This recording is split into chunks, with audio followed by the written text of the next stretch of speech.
case method is very involving in a way that maybe a mystery is involving. You start the class with, well, what should he do? And a fire starts in that class. It's a thrilling teaching experience. You're constantly engaged, your mind is firing, and that whole experience mimics what happens in important meetings. You gotta be on your toes, you gotta be thinking outside the box, you gotta be engaged. So the experience of doing that day in, day out at Harvard Business School really sets you up for success post-business school. I teach a course on innovating in healthcare. When I started the course, it was small. I had about 20 or 30 students, and Duke was among them. Most of the students had some sort of background in healthcare. He was a restaurateur. Right away, that was really fascinating.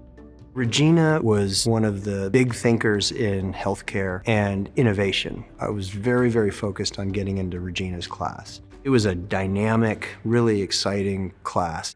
I'm still very close with about half of the people that were in that 20-person class, and I'm very close with Reggie. And the reason that's important is Reggie engages the relationship. Reggie is constantly reaching out to make sure that the ideas she's conceiving, the frameworks that she's developing are grounded in reality. So she has to have that relationship with entrepreneurs like me.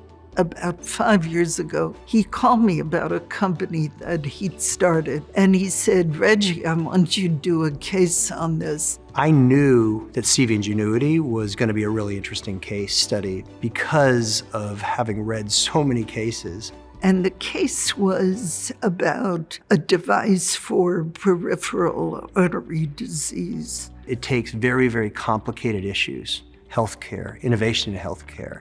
The challenge was with reimbursement, and it breaks it all down into a very, very clear path.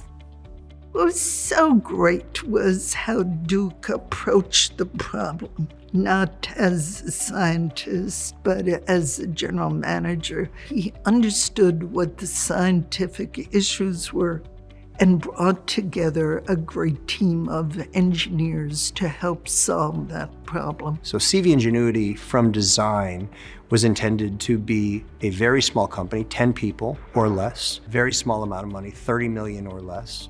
There was an enormous amount of skepticism. The traditional investors in medtech basically said, what are you doing?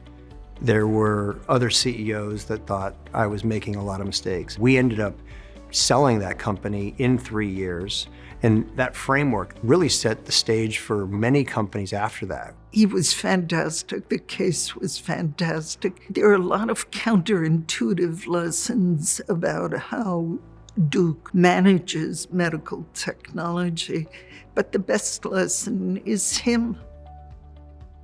Case study teaches you how to think about things differently because the case studies are about people who are thinking differently. That's why they're interesting. I think it gives encouragement and hope to a lot of people that want to go into healthcare entrepreneurship, but are afraid because they might not have the requisite skills. If a guy who ran restaurants can come in and create technologies that have been used in over 1 million people, people that are a lot smarter than me that are in those classes should be feeling pretty good about their ability to do it as well. You can do it. That's the core message of Duke's case. It shows how somebody who is not a scientist can commercialize a great solution for this problem that, until he came along, really wasn't solved.